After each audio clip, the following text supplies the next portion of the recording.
인생의 후반부로 접어들면서 우리는 무언가를 성취하기 위해 바쁘게 뛰어다니기보다는 평온한 순간들과 진정한 관계, 그리고 자신을 돌보는 일에 더 많은 시간을 할애하게 됩니다. 특히 65세 이후의 어르신들에게는 마음의 건강을 지키는 것이 무엇보다 중요하지요. 오랜 세월을 살아오신 여러분이라면 아시겠지만 내 곁에 어떤 사람들을 두느냐가 얼마나 소중한지 깨닫게 됩니다. 안타깝게도 모든 사람이 우리의 황금기에 도움이 되는 것은 아닙니다. 어떤 이들은 오히려 우리의 평안을 해치기도 하지요. 젊은 시절에는 가족이니까, 오래된 인연이니까 하며 참고 넘어갔던 일들이 이제는 더 이상 견디기 어려워집니다. 왜냐하면 우리에게 남은 시간이 그리 많지 않기 때문입니다. 하루하루가 소중한 지금 내 마음을 불편하게 만드는 사람들과 억지로 시간을 보낼 이유가 있을까요? 오늘 삶의 교훈 채널에서는 노년기에 반드시 피해야 할 5가지 유형의 사람들에 대해 말씀드리려 합니다. 심지어 가족이라 할지라도 말입니다. 내 평안을 지키는 것이 이기적인 일이 아니라 자신을 사랑하는 필요한 행동임을 기억해 주세요. 만약 이 이야기가 도움이 되신다면 좋아요 버튼을 눌러주시고 삶의 교훈 채널 구독과 알림 설정을 해주시면 앞으로도 인생에 도움이 되는 이야기들을 놓치지 않고 받아보실 수 있습니다. 그럼 지금부터 우리가 조심해야 할 사람들에 대해 하나씩 살펴보겠습니다. 1. 조종하는 사람. 나이가 들수록 평온함과 감정적 균형이 얼마나 소중한지 절실히 느끼게 됩니다. 그런데 조종하는 사람들은 종종 도움이 필요하다거나 애정이 필요하다는 가면 뒤에 숨어서 우리의 이런 평온함을 깨뜨리곤 하지요. 처음에는 그들의 행동이 해로워 보이지 않을 수도 있습니다. 사실 진심으로 우리에게 기대고 있는 것처럼 보이기도 하죠. 그들은 우리의 보살피고 싶은 마음, 특히 평생 다른 사람들의 든든한 버팀목 역할을 해온 우리의 그런 성향을 정확히 알고 있습니다. 하지만 시간이 지나면서 그들의 의존은 독성으로 변해가고 결국 우리를 지치게 하고 감정적으로 소진시키게 됩니다. 이런 상황을 한번 상상해 보세요. 조용한 오후 커피 한 잔을 마시며 잘 살아온 인생을 되돌아보고 있는데 갑자기 전화벨이 울립니다. 친척이나 친구가 전화를 걸어 한 가지만 부탁하고 싶은데 라고 말하죠. 아마도 혼자서도 충분히 할 수 있는 심부름이나 운전을 부탁할 겁니다. 처음에는 작은 희생이라고 생각하며 들어주게 됩니다. 하지만 이런 부탁들이 쌓이다 보면 어떤 패턴을 발견하게 됩니다. 그들은 오직 무언가가 필요할 때만 연락을 하는 거죠. 더 나쁜 것은 만약 도와주지 않으면 우리가 이기적이거나 냉정한 사람인 것처럼 은근히 암시한다는 겁니다. 이것이 바로 조종자들의 특징입니다. 죄책감을 무기로 사용해서 우리의 친절함을 의무로 바꿔버리는 것이죠. 그들은 자신들의 필요를 응급 상황인 것처럼 포장해서 우리가 거절하면 마치 그들을 실망시킨 것 같은 기분이 들게 만듭니다. 시간이 지나면서 이런 관계는 우리의 자유감과 자율성을 조금씩 갉아먹게 됩니다. 편안한 노후를 즐겨야 할 시간에 점점 일방적인 관계를 유지하는 감정적 부담에 짓눌리게 되는 거죠. 이런 패턴을 알아보는 것이 중요합니다. 조종자들은 종종 우리가 그들과 맞서는 것을 주저한다는 점을 이용합니다. 우리가 화목을 중시하고 상대방의 감정을 상하게 하고 싶어 하지 않는다는 것을 알고 있거든요. 하지만 거절하는 것이 잔인한 행동이 아니라 자기 보호의 행동이라는 것을 기억해야 합니다. 우리의 시간과 에너지 그리고 감정적 웰빙은 소중한 자산입니다. 이것들은 보호받을 가치가 있어요. 경계선을 설정하는 것이 조종에 대한 해독제입니다. 우리가 무엇을 할 것이고 하지 않을 것인지에 대해 명확한 한계를 설정하기 시작하면 우리는 삶에 대한 통제력을 되찾을 수 있습니다. 예를 들어 누군가가 자주 부탁을 해온다면 죄송하지만 이번에는 도와드릴 수 없습니다 라고 대답하는 것을 고려해 보세요. 설명하거나 정당화할 필요가 없습니다. 우리의 경계선은 우리의 평안을 지켜주기 때문에 그 자체로 정당한 것입니다. 또한 그 관계의 본질을 돌아보는 것도 도움이 됩니다. 스스로에게 물어보세요. 이 사람이 내 삶을 풍요롭게 해주는가? 아니면 주기만 하고 받지는 않는가?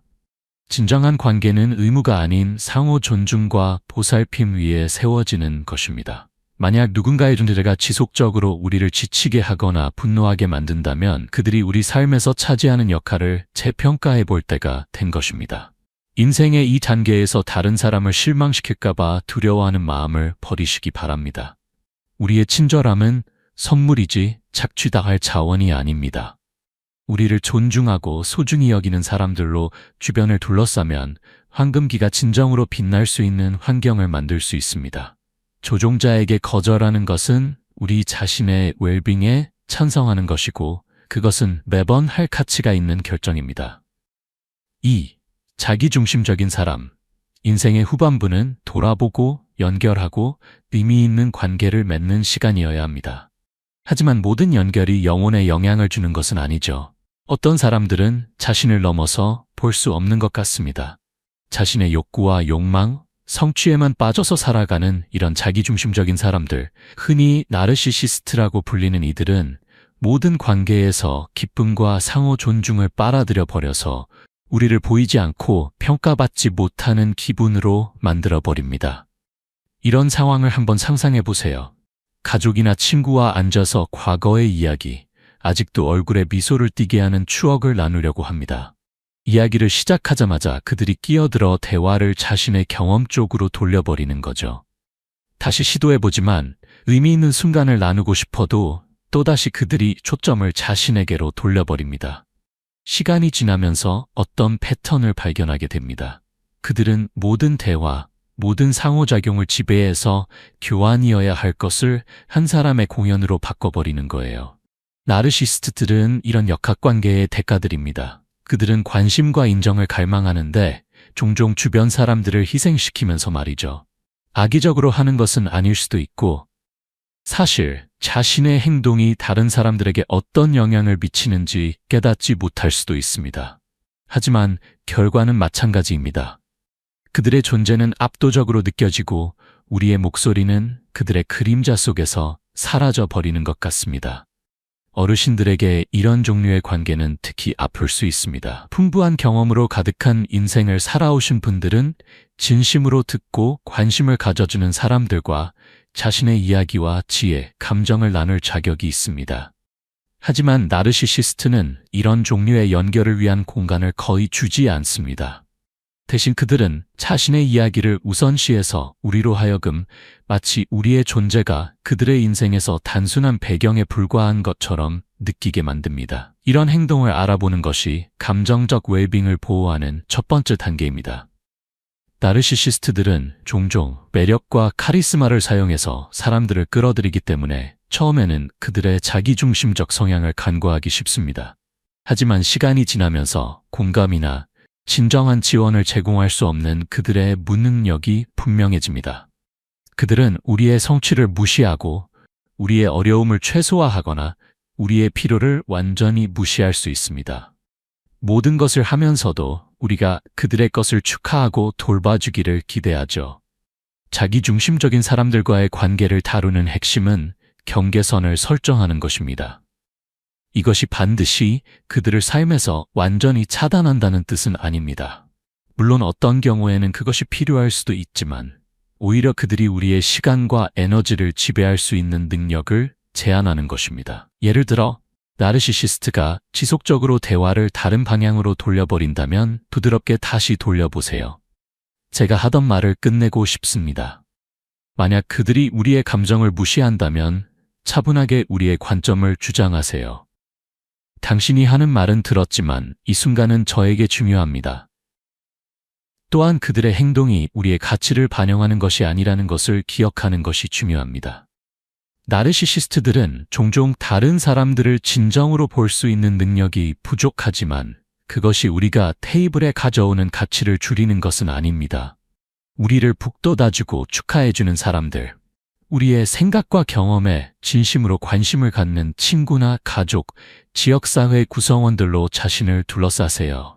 이런 관계들이 우리의 영혼에 영향을 주고 황금기를 진정으로 황금빛으로 만들어줄 것입니다. 나르시시스트를 기쁘게 해야 한다는 필요를 놓아버리는 것은 해방감을 줄 수 있습니다. 그것은 우리로 하여금 중요한 관계들, 존중과 공감, 상호 보살핌이 모든 상호작용의 중심에 있는 관계들에 집중할 수 있게 해줍니다. 인생은 너무 소중하고 특히 이 단계에서는 일방적인 연결에 낭비하기에는 아깝습니다. 우리를 있는 그대로 보고 소중히 여기는 사람들을 우선시함으로써 우리는 여행의 풍요로움과 아름다움을 반영하는 지원의 원을 만들 수 있습니다. 3. 비판하는 사람. 인생의 후반부 장에서 가장 귀중한 보물 중 하나는 진정한 자신으로 살 수 있는 자유입니다. 자신이 누구인지, 무엇을 성취했는지를 받아들이는 것이죠.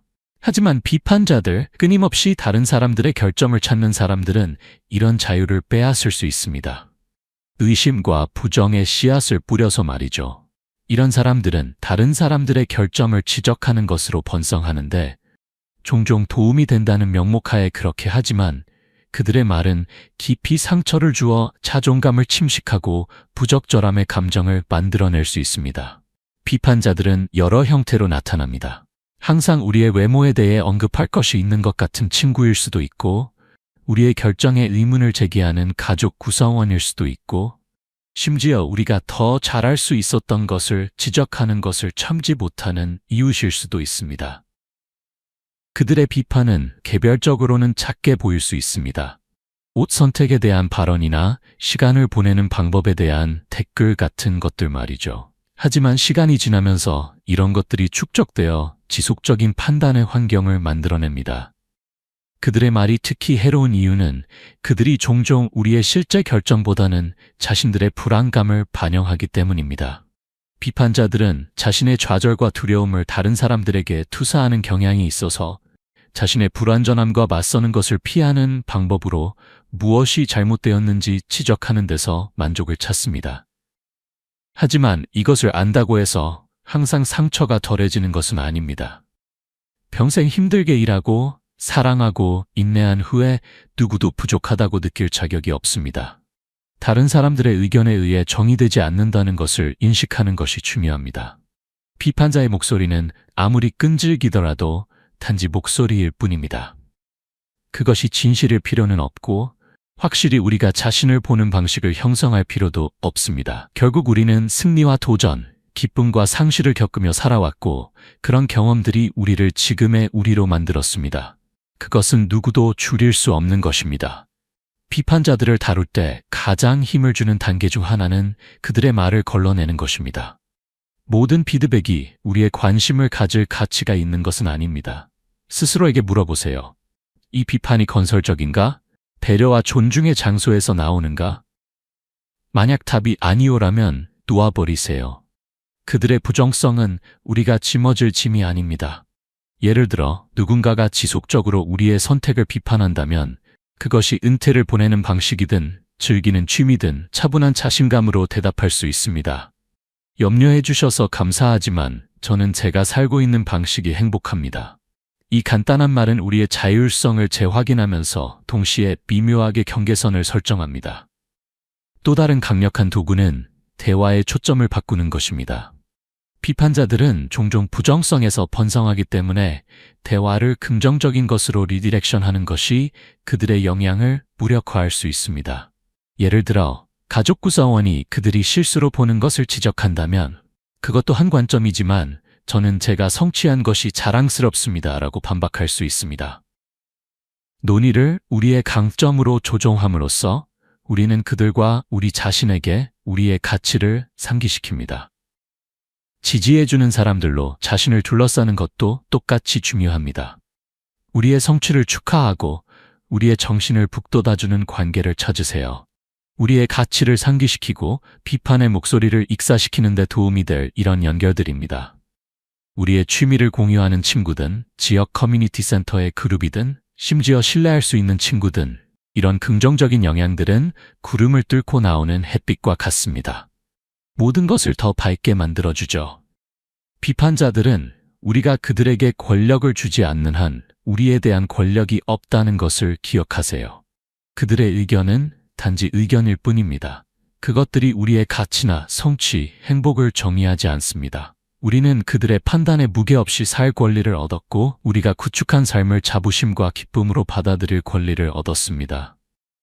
4. 무책임한 사람, 인생의 황금기에 과거 책임의 무게가 가벼워지기 시작할 때 마지막으로 필요한 것은 자신의 짐을 지기를 거부하는 사람들의 부담을 지는 것입니다. 무책임한 사람들은 그들이 가족이든 친구든 지인이든 상관없이 우리를 그들의 혼란 속으로 끌어들이는 방법을 가지고 있어서 우리를 감정적으로 심지어 재정적으로도 지치게 만듭니다. 그들의 책임감 부족은 우리가 그렇게 열심히 이루기 위해 노력한 평화와 균형을 방해하는 끝없는 좌절의 원천이 될 수 있습니다. 이런 상황을 그려보세요. 한 가족 구성원이 지속적으로 문제에 빠집니다. 재정적 어려움이든 잘못된 결정이든 개인적 갈등이든 말이죠. 그들은 시간과 시간을 다시 우리에게 도움을 요청하러 와서 우리가 그들을 구해주거나 해결책을 제공하기를 기대합니다. 그들은 변화를 약속하며 이것이 마지막이라고 확신시키지만 사이클은 반복되어 우리를 지치게 하고 우리의 지원이 도움이 되는지 아니면 그들의 행동을 가능하게 하는지 의문을 갖게 만듭니다. 무책임함은 단순히 의무를 소홀히 하는 것이 아닙니다. 그것은 자신의 행동의 결과를 다른 사람들에게 전가하는 것입니다. 이런 사람들은 종종 우리의 선의와 관대함에 의존하며 우리가 친절한 마음을 가지고 있다는 것을 알고 있습니다.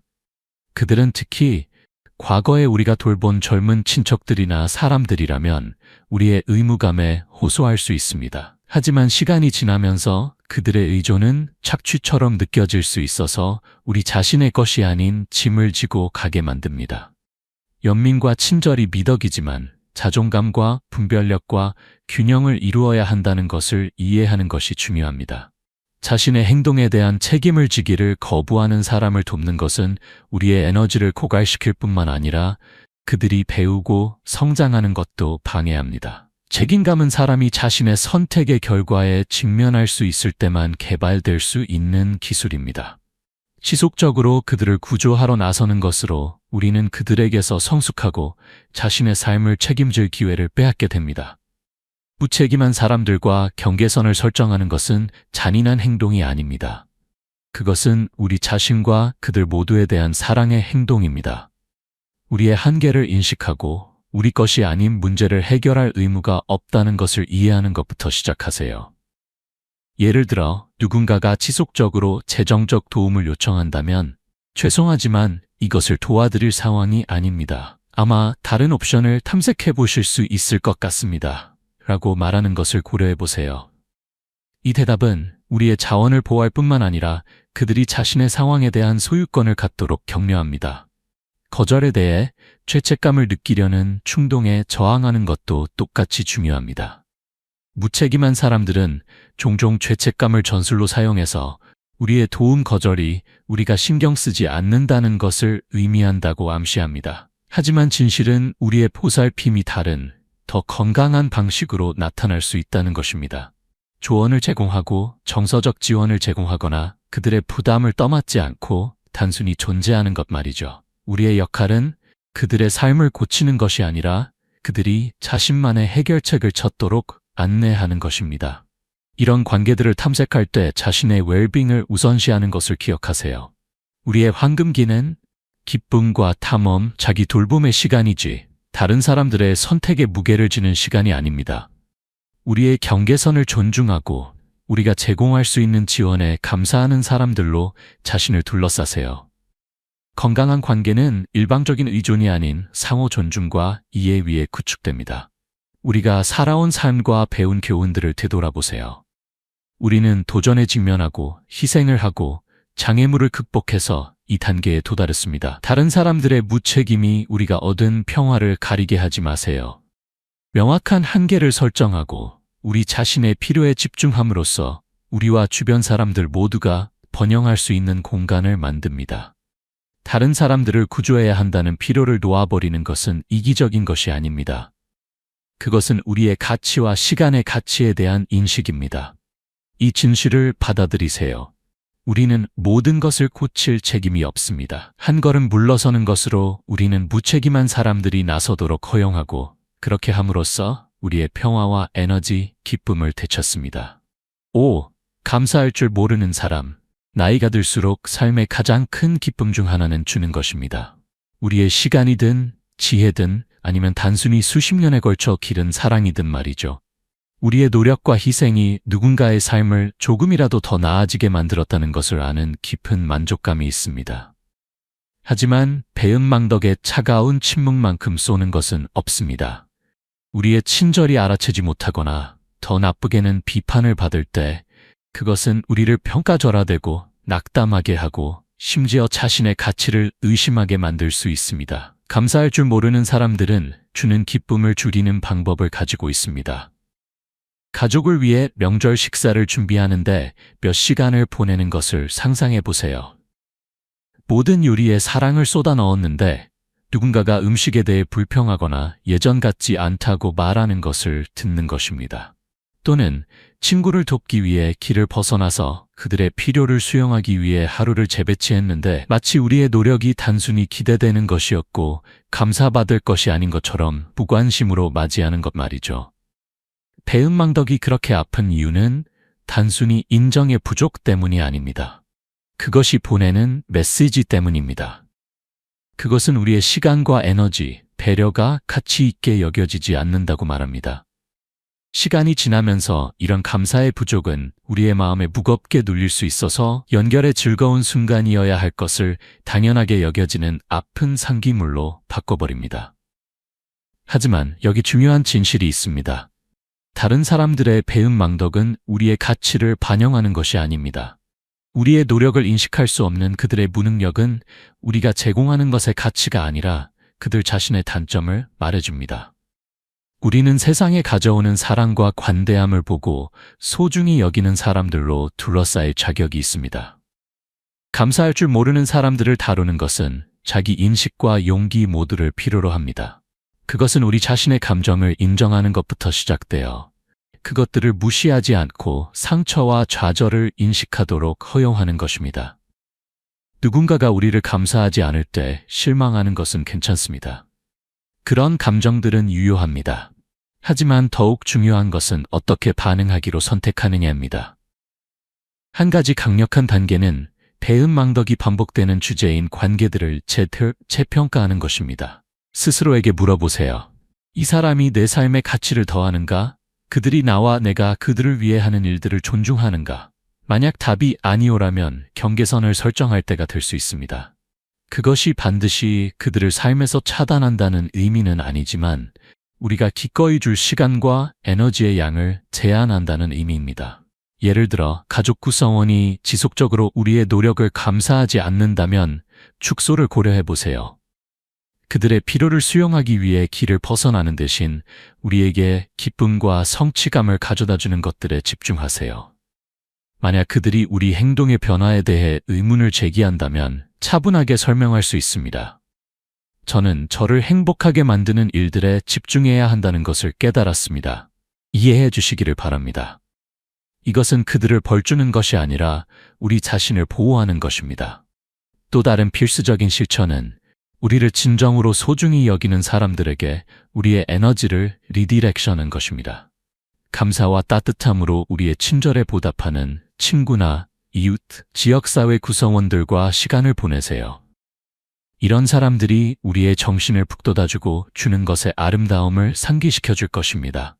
그들의 감사는 우리의 영혼에 영향을 공급해서 모든 친절한 행동이 가치 있게 느끼게 만들 것입니다. 그 이유를 기억하는 것도 도움이 됩니다. 진정한 관대함은 보상이나 인정을 받기 위한 것이 아니라 우리 마음에 넘치는 사랑에서 나오는 것입니다. 우리가 주는 것은 받는 사람을 위한 것만큼이나 우리 자신을 위한 것이기도 합니다. 그것은 우리의 가치와 연민을 반영하며 다른 사람들의 반응이 그것을 빼앗을 수는 없습니다. 하지만 이것이 경계선이 필요하지 않다는 의미는 아닙니다.